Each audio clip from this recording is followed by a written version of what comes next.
Oh yeah, your boy Slim is in the building on this Good Bad Wrestling No Holds Barred podcast. Check your boy out, keeping it gangster still to this day. Holler at me. Yeah, that. What's up, Sweat Hogs? Welcome to Good Bad Wrestling No Holds Barred. This is the show where we dig up cringeworthy wrestling from the past and then bury it again.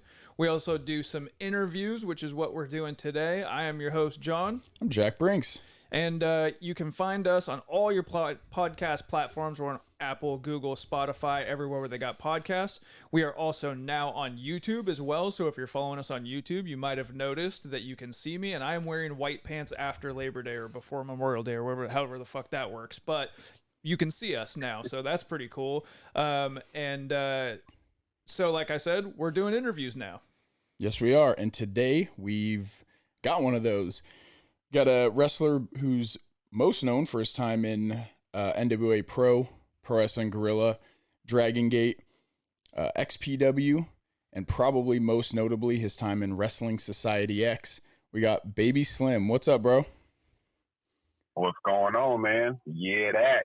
Good to have you guys and talk with you guys today. Yeah, I'm looking forward to it. Thanks for being on, man. We really appreciate your time. So, for sure. Like he was saying, I think you're probably best known for Wrestling Society X, so we can kind of jump around the timeline here a bit. I want to talk about the meat and potatoes of Wrestling Society X, but before we do that, I watched a match this morning, and it's just I've been burning on my mind. I need to ask you about the bling ladder. Yep. Yeah, man. So the king of the bling. Yeah. So you and Ruckus are a tag team. The match that I saw was against who was it against? That 70s team. Yeah, that 70s team. And this is the most 2007 shit I ever seen in my life. They bring out the ladder and there's post-production sparkles on it. Yeah, I know, right? You can totally tell that it doesn't really match the ladder.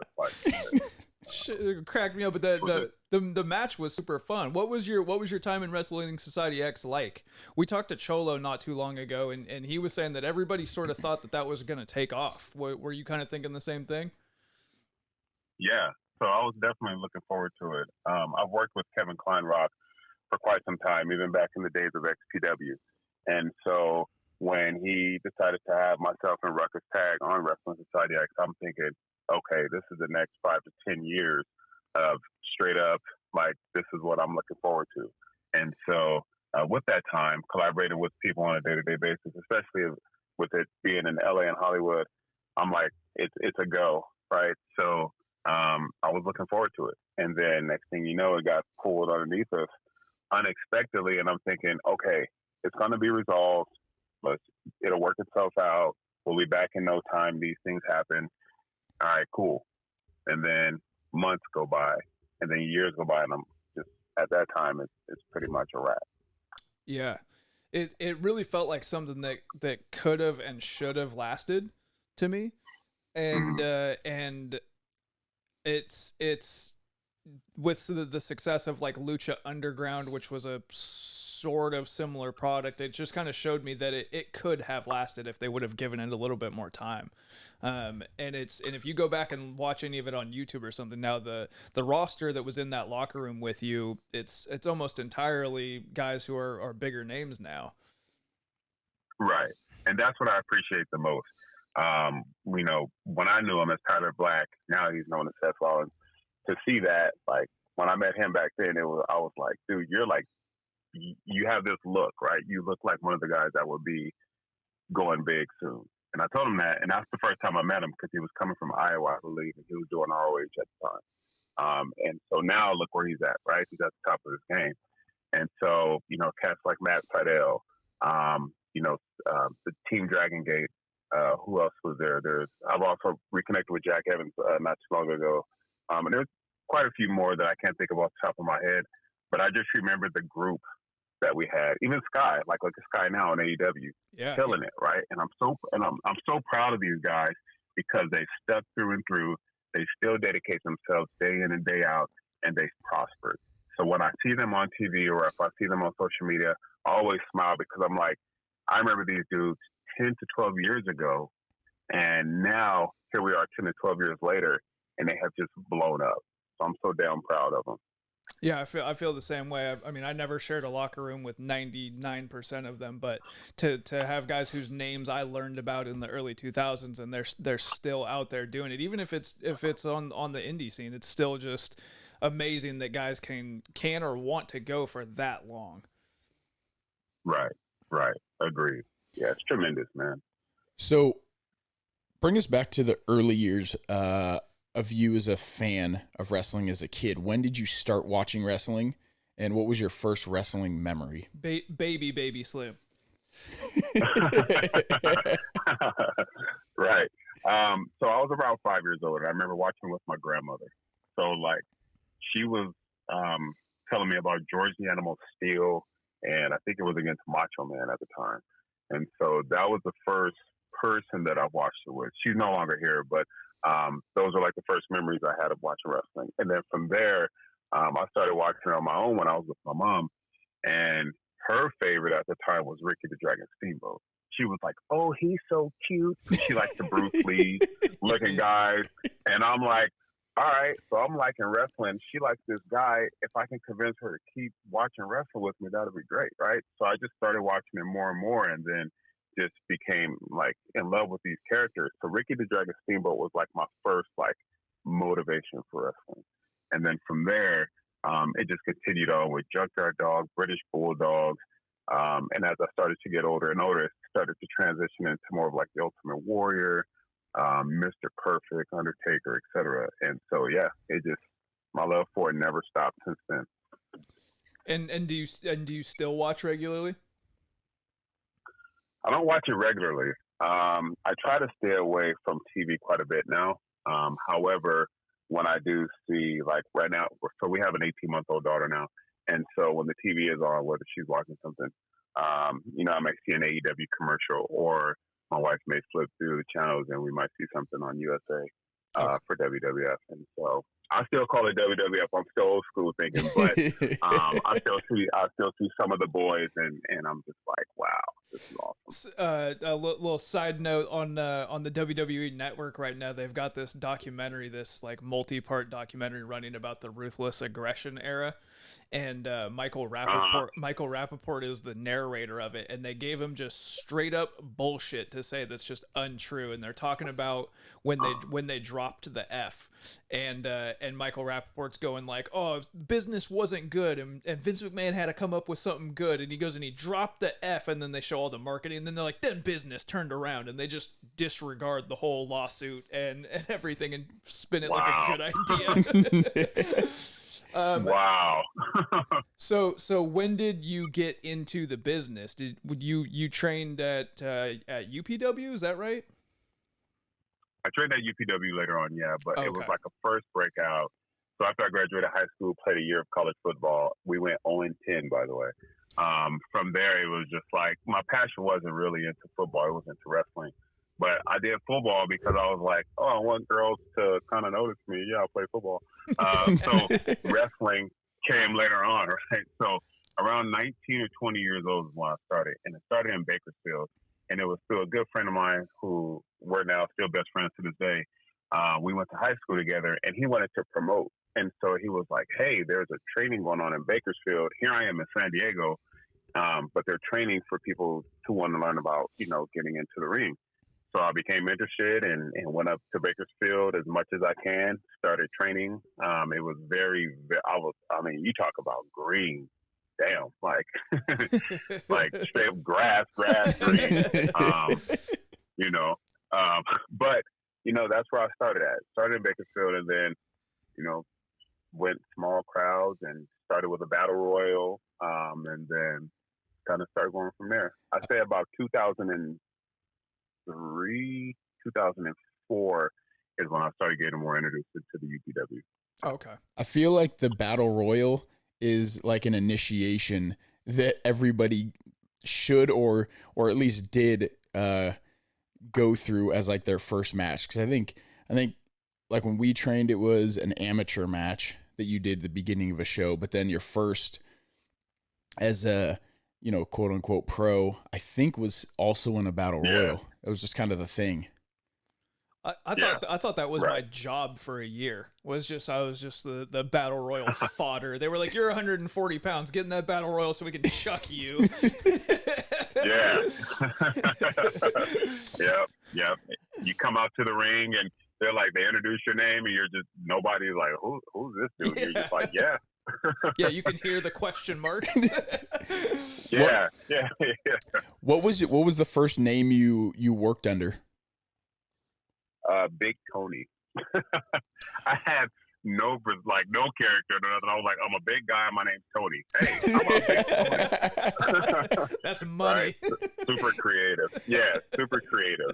And so, and then later on, there was this guy that was like, hey, man, we could be a tag team. He was from Long Beach. And he was like, we could be like Kane and Abel, like, but the bad guys. So it was like Killer Kane and Gangsta Abel. That never worked. And then, yeah, it was horrible. But we tried, right? So we all start from somewhere. Yeah, you got to try different stuff too. You got to throw stuff at the wall and see what sticks. When did the name Slymm come on? So Slymm came on. So first it was Big Baby Slymm, right? And so back then, No Limit Records, like Master P, was huge, right? So that's where the whole like dirty South hip hop kicked in. But then Cash Money Records came out. And so there's two brothers. There's Brian Baby Williams and Ronald Slim Williams. Okay. And so I looked up to that record company so much, like Juvenile and BG and Lil Wayne. When they had the whole bling bling and all that stuff, I just took Baby and Slim and the bling and I put it all together and then try to twist it to the point where it's like, I want to be hip hop gangster, but I want to put it in like a positive manner. Because when people think of like, oh, he's a gangster, like, oh, he's in a gang, like it's a bad, it's a bad outlook. But I'm like, no, I want to put it into a cool outlook, so people could be like, oh, I'm keeping it gangster and I'm blinged out. Oh yeah, this is cool, like this is hip. So that's where the name Baby and Slim came from. What's really funny about that is that I binge watched Hip Hop Evolution on Netflix last weekend. And then there's a whole episode about Cash Money, and then I was watching some of your stuff on YouTube yesterday, and you did like a one-on-one interview in a parking lot somewhere, and you were like showing off the bling, and I was like, this really feels like Cash Money, and I was wondering if that was the influence. Yeah, it sure was. I love it. So that's where it all started. I love it. Yeah. So on the topic, but not wrestling related, 6th grade. Yep. I'm a huge Juvenile Lil Wayne fan. And I thought you were just a huge Juvenile. I was a huge Juvenile. So. My mom takes me and a couple friends to the Oracle. I think it was still Oracle then. The Oracle Arena in Oakland to see Cash Money Millionaires, which was looked at like it might not be a great idea. I don't know if how many hip hop or rap concerts they've done there since. We saw, I want to say Genuine open. That might have been a different show, but we saw the opener. Genuine's got to be a headliner. Whatever show he was on that I was at, it might have been like Redman and Jay-Z or something like that. But he, whoever the opener was, we saw him, and then it turned into a riot. And I'm not talking like a couple scuffles. I'm talking SWAT team. And people, that's regular. People charging the stage. I saw someone get hit in the head with a chair. Saw someone get their face stomped into stairs. Like it was a nightmare. Wow. And this is 6th grade. I was like, I went home and I was like, oh, that show was pretty good, and kept listening to Cash Money from there. Wow, kind of sound like ECW a little bit. Yeah, there. I was gonna say it's no different than an ECW show. Yeah. Wow. That's scary. So what could be in the 6th grade? Yeah, it was scary. I don't know. I don't remember my reaction then. I thought it was kind of cool just going back to school and having that story to tell at school. But we were on the upstairs balcony, so most of it was going on down on the floor. So we're just kind of observing from up there. Of course, a 6th grader would be like, "That's down there. That's not my problem." Yeah. Leave it to those guys. So where was your first say first break in wrestling, the first big place you worked? Well, so yeah, I did a few shows like WCWA, CCW. That was in Oceanside. I would say that was kind of like my first mini break with CCW because I was big in San Diego back then. And then from there, Revolution Pro did that for quite some time with AWS. The big break I would say came in like 2003 with XPW, and that's when I teamed up with he's R-Truth now. Yeah. Yeah. And him and I were tag team partners for a while. Me, him, and another guy from Colorado, and we were the New Black Panthers. And so I had to change my name again to Salim Jihad, and that was kind of like the first big break because I was first time I was also a heel too, and so it was actually pretty cool. Yeah. Yeah, I mean, you've shared tag teams and locker rooms and opponents with people that just have gone on to be, long time big names. People like R-Truth. I mean, he's still at it, and I think he's like 50 or close to it. Wow. And he's doing a thing. I don't know if you've seen it. When he's on TV, he'll talk about John Cena and refer to John Cena as his childhood idol.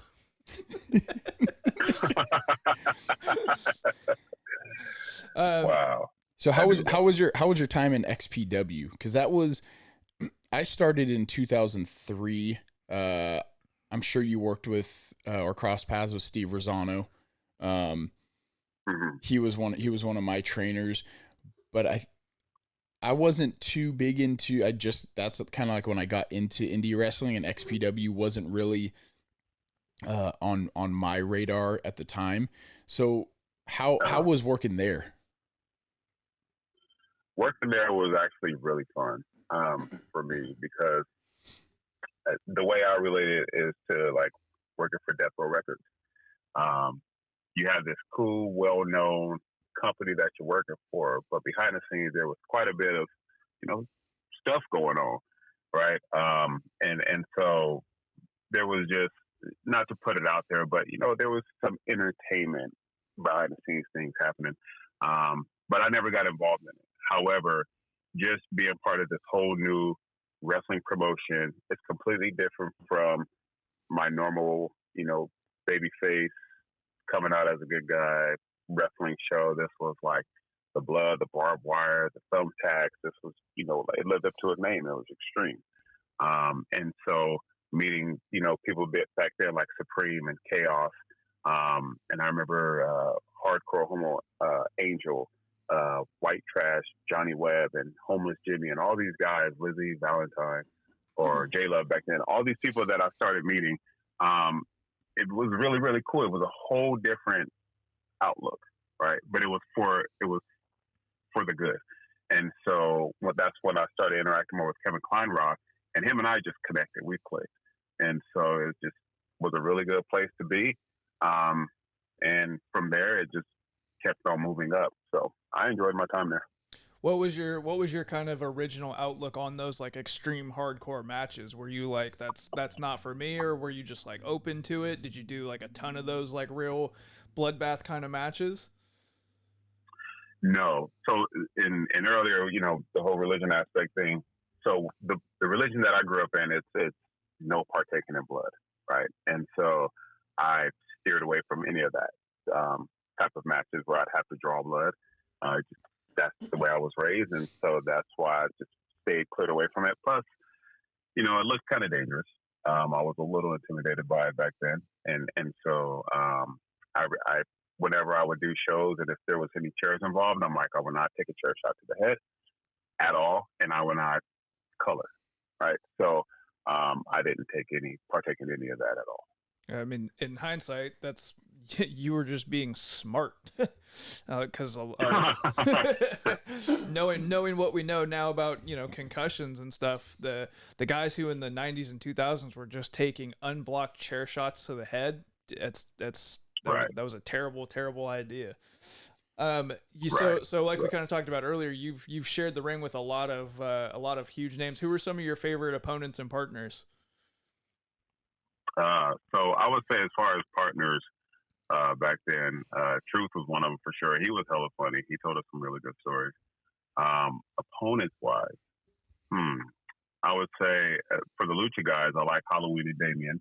When I was looking at XPW, they were really cool. Fast forwarding a little bit further, and I don't want to jump too far ahead, but some of the people that I've also worked with, Diamond Dallas Page when we were at UPW, The Miz, let's see who else, worked with, and as a tag team partner, as an opponent, Scrap Iron Adam Pierce, who that's like my dude from here on out. Him, and then Conan was another one that I worked with back in the day, X-Pac, and who else was there? And then back when I did my little dark match in Anaheim, working with Eugene, he was super easy to work with. I think his Nick Dinsmore, is that his name? Yeah.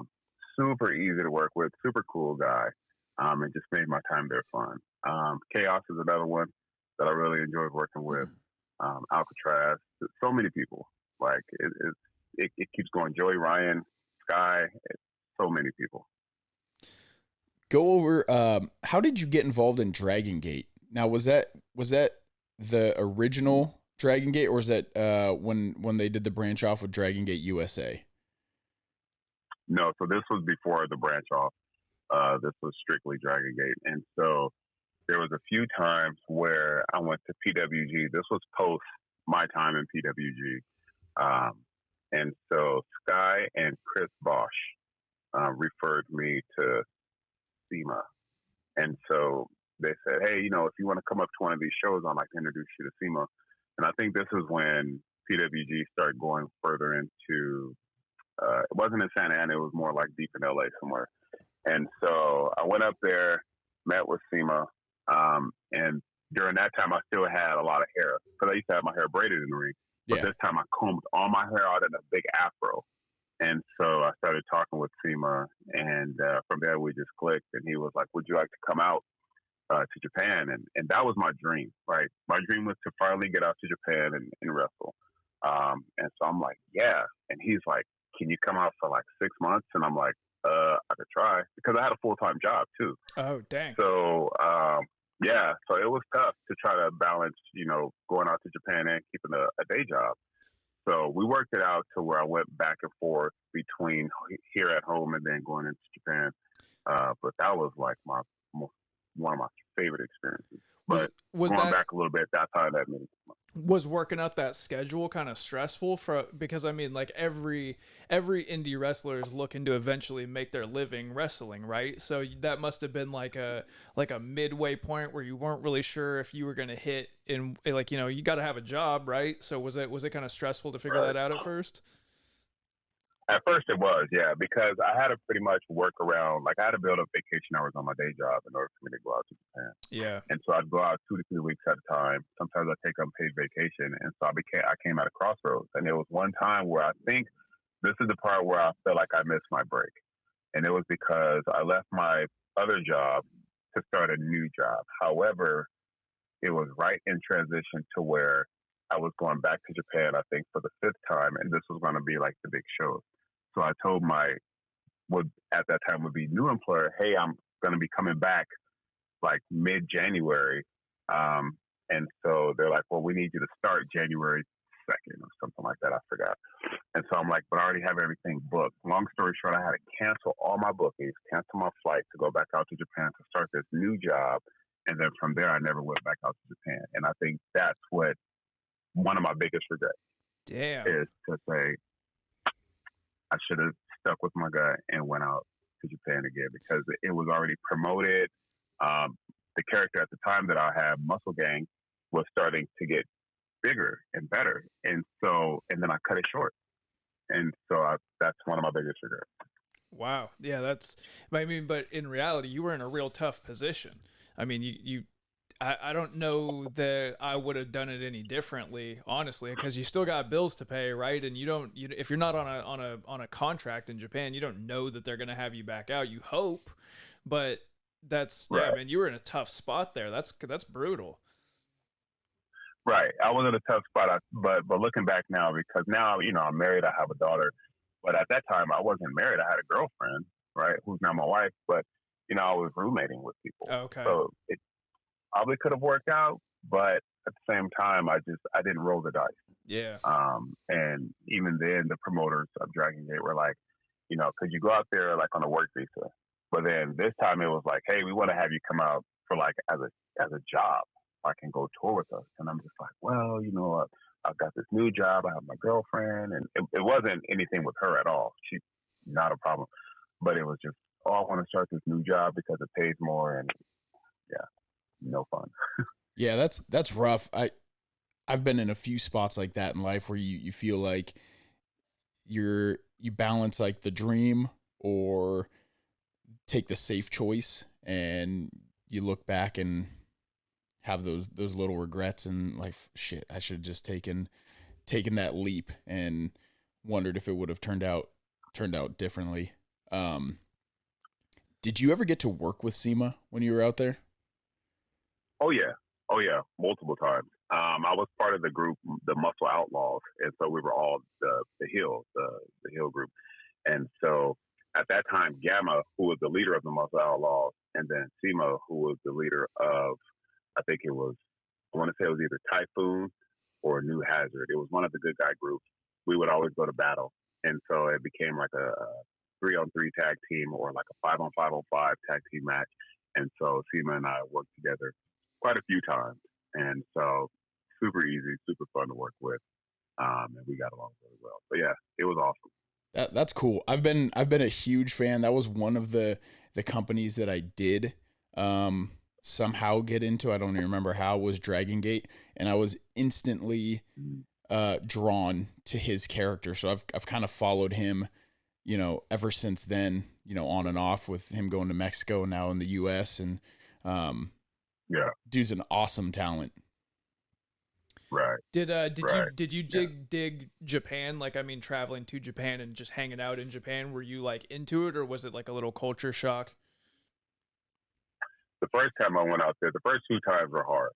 I would say it was a culture shock. It was that homesick feeling, like it's not what I'm used to. And plus my character at the time was a little like off, right? It was like, what are we going to do with this guy? Right. But then the third trip that I came back to, and that's when the character went from Cyber Gang to Muscle Gang. When I had the half hair braided, half afro with the grill in my mouth, like that's when they were like, whoa, like, okay, we got something. And then I wanted to stay. So trips 3 and 4, I went back out there and it was just phenomenal. And then the last show that I did, it was in Kobe, Japan. And so they were like, okay, this is your last show of, of the series. And then I'm going back home. And from there, it was like, at this time I had merchandise. All the merchandise was sold. All my hair was out. And I remember to this very day, it was myself, Jimmy Reyes, and I think Gamma. And so, normally when you walk to the ring, you walk down the aisle, right? So they were like, no, we want you to walk through. And I was already doing it, but walk through the audience again. And I'm like, all right. So, I mean, you talk about going out with a bang. I walked through the audience, through chairs everywhere. Women and children are just running. It was like a big Godzilla coming around, right? And I mean, all the so Gangsta Godzilla. You got yeah, right. It was like, what is it? 4 sides of the ring. I forgot. So the walkway, and then you have 3 sides. Everybody scattered. All 4 sides were pretty much trash. That's amazing. And so I would say the entrance and everything leading up into the ring was about 5 to 10 minutes, because after all the chairs were gone, after all the women ran, after all the kids ran after their parents, some of the parents left their kids behind, and here I am going through. Then I finally get into the ring, right? But then they had to clean everything back up and line all the chairs back up. And then finally when they introduced, it was like 10 minutes later, and everybody was just scared. But the cool thing was that not everybody wanted to see this Godzilla dude go down. And once I took the pinfall, and it was the 3 guys that all pinned me together. And I mean, you talk about a crowd pop. That crowd was like, "Yeah, you killed the big dragon or the big dragon." It's phenomenal, man. And I love it. And they were like, "Come back." And what the cool part was, after that, I think a day or two later, I ended up flying back home. So I go to the airport, and they're like, they pull me over right when I'm at the airport. So they drop me off at the airport, and I'm going through Narita airport. And so I show them my ticket, and they're like, "Can you step over here, please?" And I'm like, "Dang, really? Again, racial profiling?" And so, and then I'm like, "Great." And then next thing you know, they're like, "Mr. Drake, we want to give you this." It was a first class ticket back home. Oh shit! And I was like, "Wow." If I would have known terrorizing women and children would get me upgraded. Right? And so I'm just like, sweet. So they're like, "Oh, your seat is here.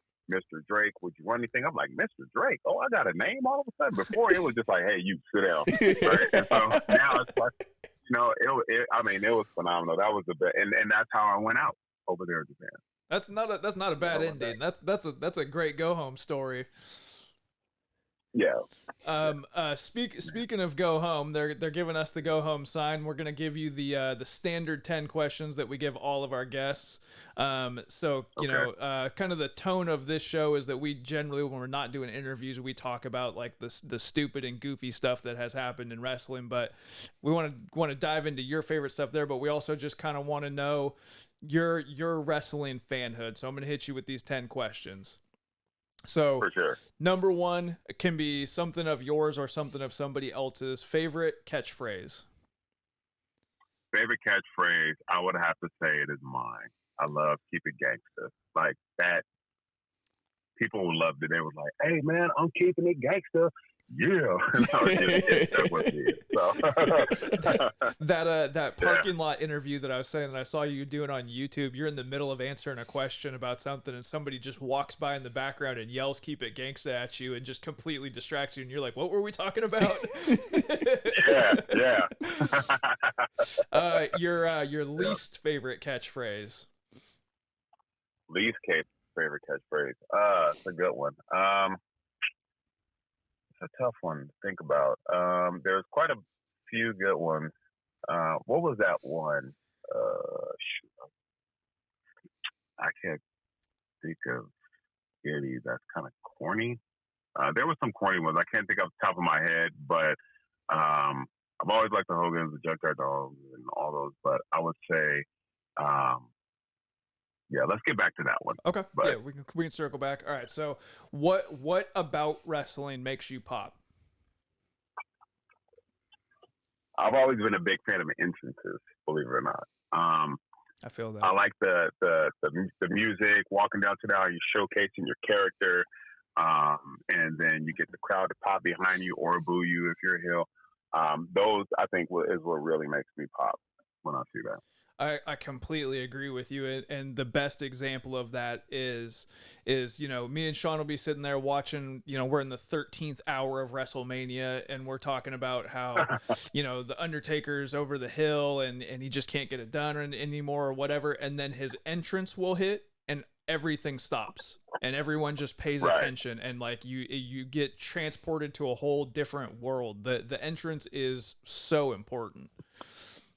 Right. What about what capture your audience? Yeah, absolutely. What are the things in wrestling that turn you off? I would say some of the things in wrestling that turn me off is when it's too much talking. So, you could cut a promo and get the story, but when you go too long and it's repetitive and it's like it kind of draw it out too long, that really turns me off, and that's when you just tend to fast forward because you can only capture your audience nowadays for so long. A certain amount of time. But if you keep going over and over and over, then you just lose it. And so I would say that turns me off. So you're basically talking about every Raw with Triple H opening in the 2000s with a 30-minute promo. Yeah, you just like fast forward. Yeah. What in wrestling turns you? We did that. I'm slow today. Not enough coffee yet. Entrance music that you love. One of my favorites of all time is Mr. Perfect. Oh man, Loved it. I feel that his entrance music is so dope.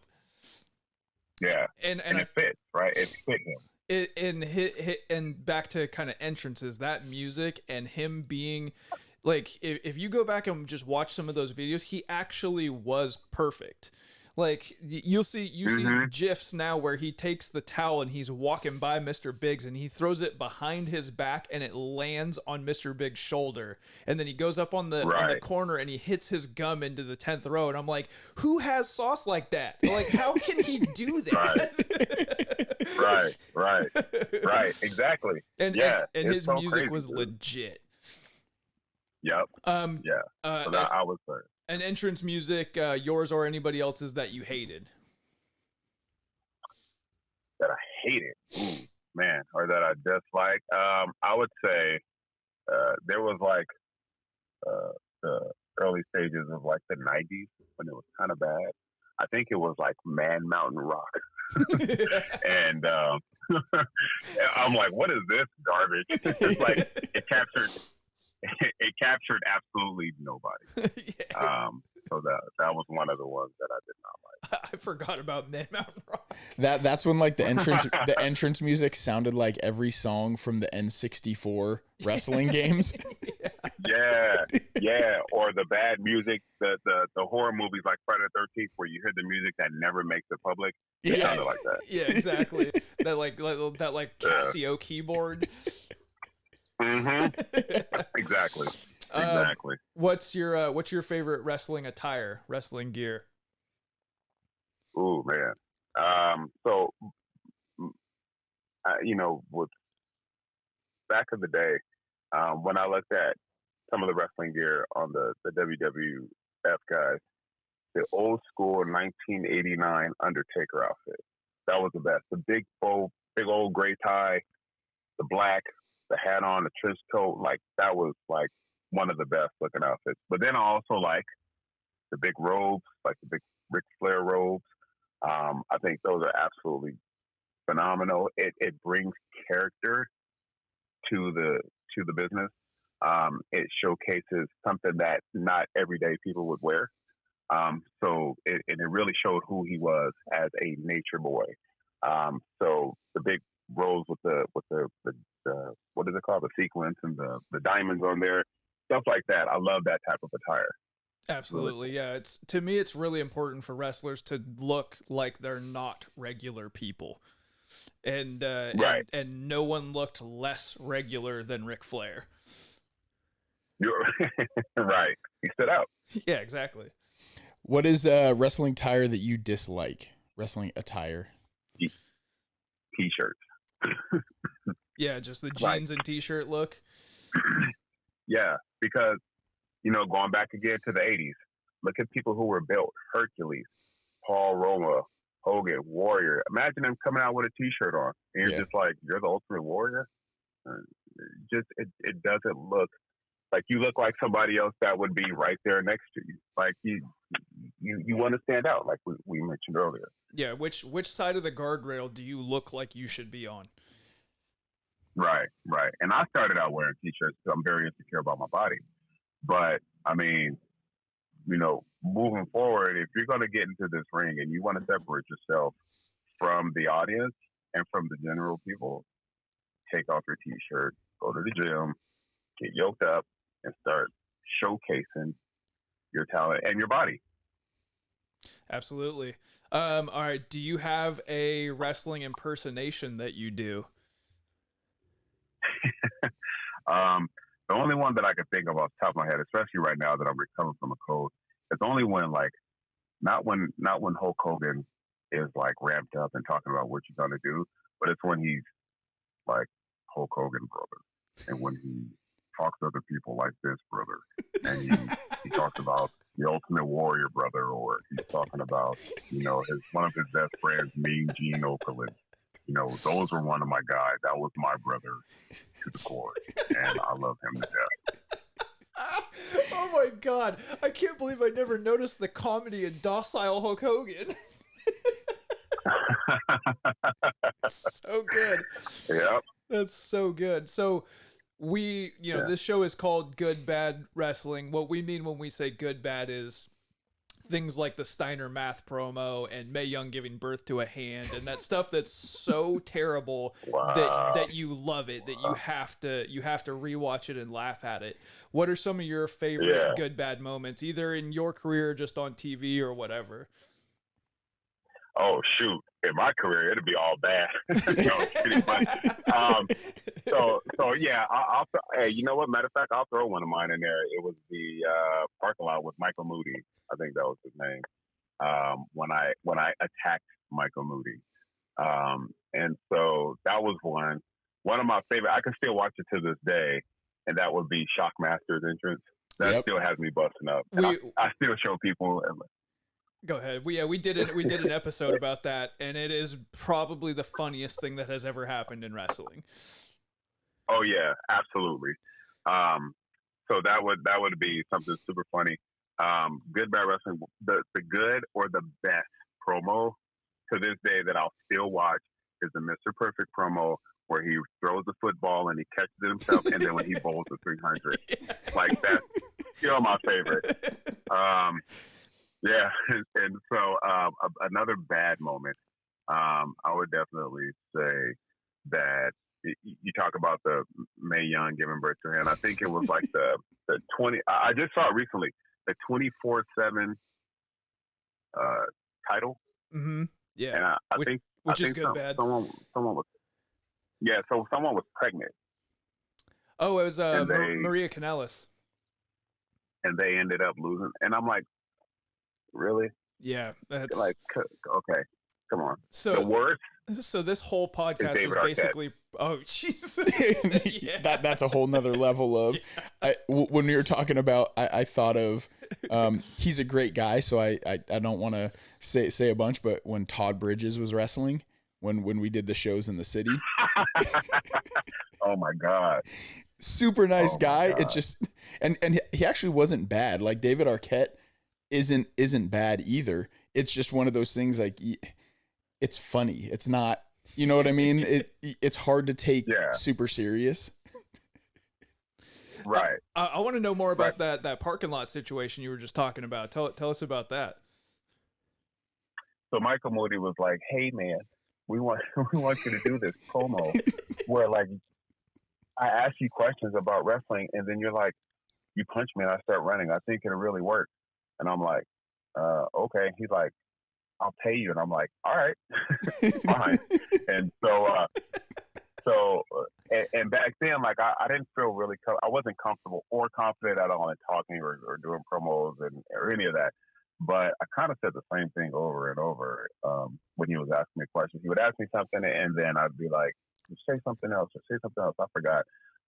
And so afterwards we finished it and he's like, "That was good. I think that was it." It was like a one take thing.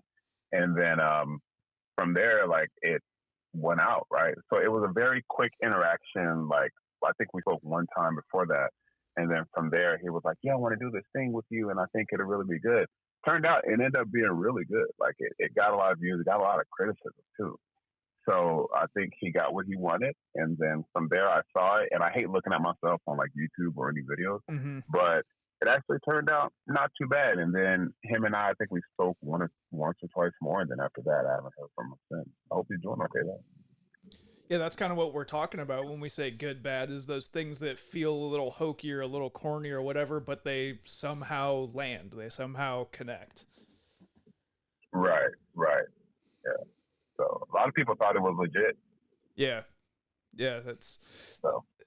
Well, thanks for coming on with us, man. I know it's early in the morning. We really appreciate your time, taking the time out to hop on and talk to us.